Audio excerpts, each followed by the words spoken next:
Tom. Today I want us to talk about small habits that changed our lives. It's interesting how tiny decisions can completely shift the direction of our emotional world. Absolutely, Anna. People often think that life changes come from big events, but actually the most powerful changes usually come from something small, something quiet, something we repeat day after day. I agree. And I recently read a story from someone who said that the biggest life-changing habit they developed was learning to let go of people who were showing very clearly they no longer wanted to be in their life. Yes, I remember this idea. They said something like, I stopped chasing people who kept signaling they didn't value my presence. I let them go. It was painful, and at first I felt lonely. But months later, I felt an incredible sense of inner peace. Exactly. And what I loved in that story was the honesty, because letting go sounds simple, but emotionally, it's one of the hardest habits to build. People imagine letting go as strength, but in reality, it begins with heartbreak. You stop messaging first, stop checking up on them, stop trying to keep the friendship alive when the other person is barely putting in 5% effort. Yes, and the same person said something like, I slowly distanced myself from people stuck in toxic, negative mindsets. I also stepped away from those who talked behind my back or used things I shared in confidence. They didn't do it dramatically. They did it gradually, like a small daily habit. I think that's powerful. Not cutting ties in a dramatic explosion, but slowly stepping back with maturity. It becomes a form of emotional hygiene, like brushing your teeth, but for your mind. Beautiful comparison. Emotional hygiene. I really like that. Because truly, you become calmer when you stop fighting for places where you're not respected. The person also said, I would rather be alone and peaceful than surrounded by people who don't support me or understand me. Life is too heavy to carry alone, so the people in your corner must lift you, not crush your spirit. That line stayed with me.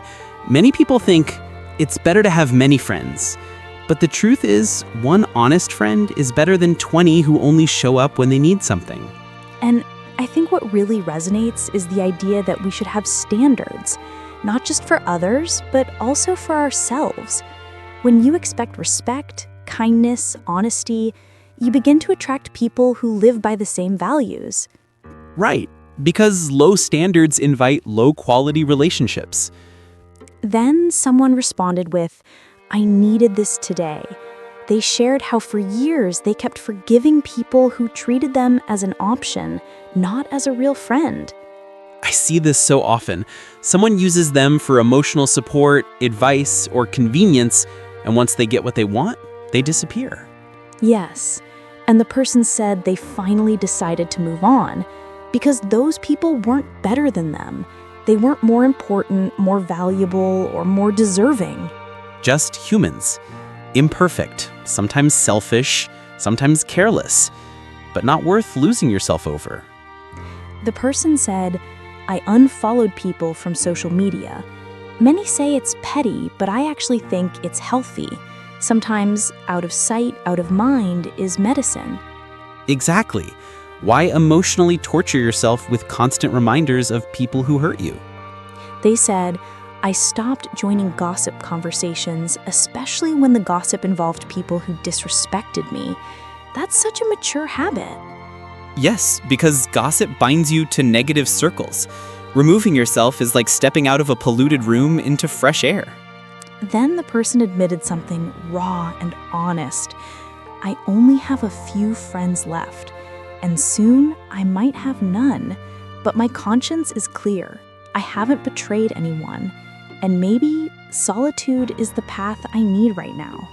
That line struck me deeply.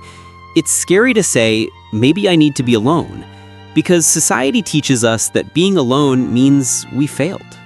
But in reality, sometimes solitude is the highest form of self-respect. When you choose yourself instead of a crowd that hurts you. Exactly. Being alone isn't the same as being lonely. And sometimes being surrounded by the wrong people is the most painful type of loneliness. Yes, and I think many viewers will relate. People who give too much, people who love deeply, people who forgive too easily. Those people usually get drained, not appreciated. Another small habit that changed someone's life was very practical, putting my phone down 30 minutes before bed. It sounds so basic, but the person said their sleep improved dramatically. It makes sense. Constant scrolling overstimulates the brain, and then we wonder why we wake up tired. Yes, they said, I used to scroll and then wake up feeling like garbage. It's a habit that seems innocent but steals rest, focus, and emotional balance. Phones have become digital addictions. That's why a simple change, turning it off earlier, can transform your energy. So, Tom, what's a small habit that changed your life? For me, it was saying no. The first time I said no to something I didn't want to do, I felt guilty. But the second time, I felt relief. Now I feel freedom. Setting boundaries became a daily habit. I feel that. For me, it was journaling. Every morning, I write 5 short sentences about what I feel, what I fear for, what I hope for. It's like clearing mental dust. These small habits sound simple, but they create emotional structure. And humans need structure. Let's return to the topic of letting go of people who drain us, because I think that habit is one of the most transformative. Absolutely. People underestimate how much energy relationships consume.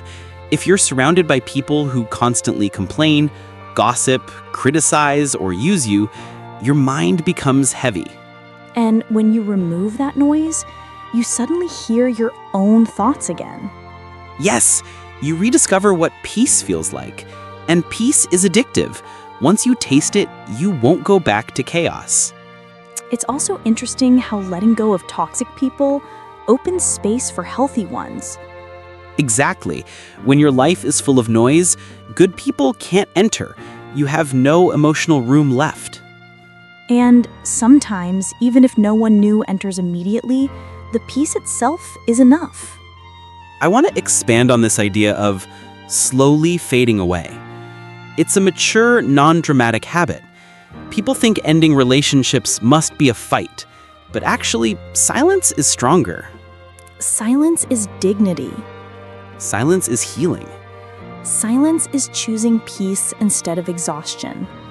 Another important thing is that distancing yourself doesn't mean you hate the person. It simply means you love yourself more. Exactly. And it's okay to outgrow relationships. Not all connections are meant to last forever.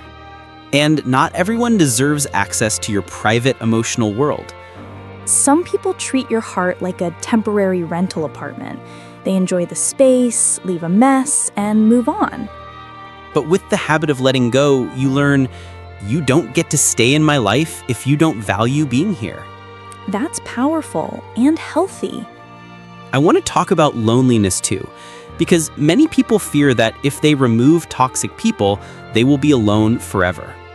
But being alone temporarily is not a punishment. It's preparation. Preparation for better friendships, better relationships, better emotional health. And during that alone period, you learn who you are without noise. Exactly. And once you know that, you never again accept relationships that shrink your soul. Let's talk about standards. Many people think standards mean being picky, but standards are simply, I know what I deserve.